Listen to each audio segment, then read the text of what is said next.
High বন্ধুরা, তো কেমন আছো তোমরা সবাই? তো আরেকটা নতুন ভিডিও তোমাদের ওয়েলকাম। তো আজকে হচ্ছে 30 তারিখ চৈত্র মাসে, যেটা আমাদের বৈশাখ বিহু বা গরু বিহু বলে।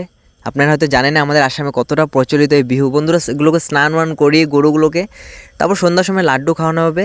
তারপর এবার দেখুন বন্ধুরা, আমাদের গরুগুলোকে নদীতে স্নান করা হয়নি, কারণ এবার নদীর অবস্থা অনেক খারাপ। জল দেখুন কীভাবে কতটুকু হয়েছে, নামানোরও জায়গা নেই। তাই বন্ধুরা, তো এখন এসে খেললাম বন্ধুরা আমরা লাড্ডু থেকে শুরু করলাম।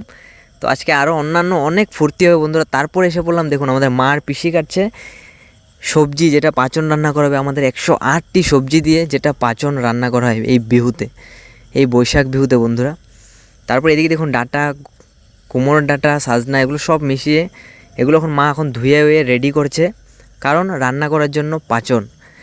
তারপর বন্ধুরা বসানো হবে পাঁচনের সবজি। ভিডিওটা খালি দেখুন, ভালো লাগলে লাইক আর সাবস্ক্রাইব অবশ্যই করুন। আর আপনাদের এখানে হয়তো এইভাবে বানানো হয়। দেখুন আমাদের বাবা বসে গেল ওগুলোকে নাড়ানোর জন্য। দেখে বন্ধুরা অনেক ভালো লাগছে। মিশাল সবজি খেতে বন্ধুরা অনেক ভালো লাগে বন্ধুরা। আর এটা তো মানে কি বলবো, অনেক টেস্ট হয় দেখুন সবজিটি।